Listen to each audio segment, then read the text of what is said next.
The quiet council, on the edge of the North Atlantic, hidden beneath an abandoned lighthouse, the Oceanic Data Cartel convened. Their servers harvested every unencrypted sonar, ping and satellite bounce in the hemisphere tide, shipping lanes. The thrum of drifting drone raw information worth millions to any navy or corporation. 9 members sat around a hexagonal table of backlit glass.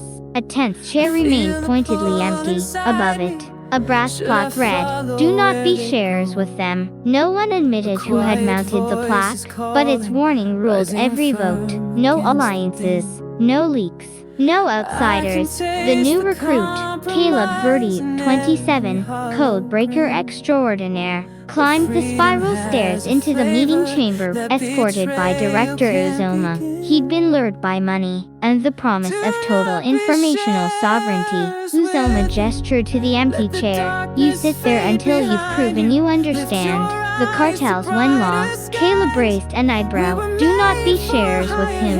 "Exactly. Those who would use knowledge without paying the cost." Uzoma replied, "Everyone. The worm in the archive." The cartel's data vault was a dark ocean of lightless isles. Caleb's first assignment, audit sector K-14, where packets from ocean floor sensors poured in faster than they could be cataloged. 2 hours in, he noticed a faint shimmer on the room's only analog gauge. Heavy humidity dial jittered whenever a particular folder was accessed. He traced the anomaly to a subroutine labeled Hydra, a self-replicating compression worm. It wasn't stealing data, it was multiplying it, seeding redundant copies into hidden caches. Someone inside the cartel had built a lifeboat for the data planning, perhaps to share a night of static. Caleb confronted Uzoma.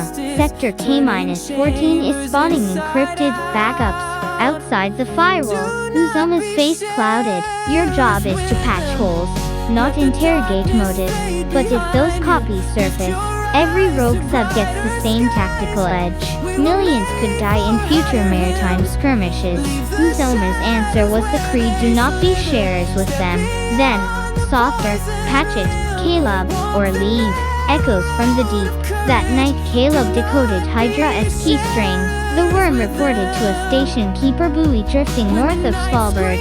Caleb realized whoever launched the worm had planned a physical pickup. The buoy held a quantum drive, storing the entire dataset in diamond encased coveted, compact enough to vanish in a courier's coat pocket.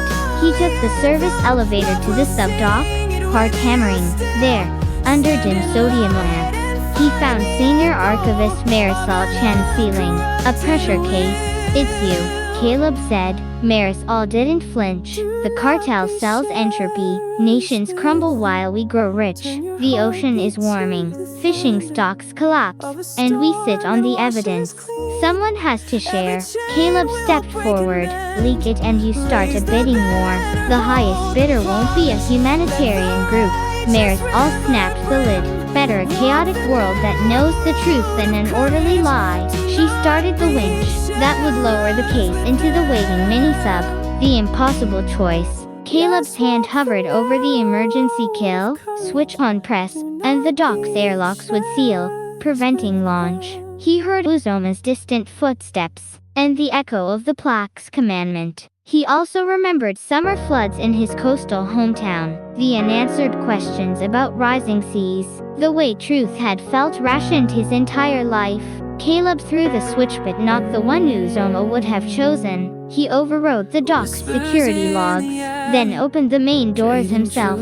"To whoever receives this," he whispered into the cold salt air, "know that some of us tried a different equation." Marisol's mini-sub slipped into black water, carrying the world's most complete oceanic record toward whoever might surface it. Aftermath. When Uzoma arrived, Caleb was already seated at the hexagonal table alone, hands folded. "I thought you understood our law," she said. Caleb glanced at the empty chair's plaque. "I did. I just decided they included the people drowning outside." Uzoma's expression was unreadable. Finally she nodded to the guards.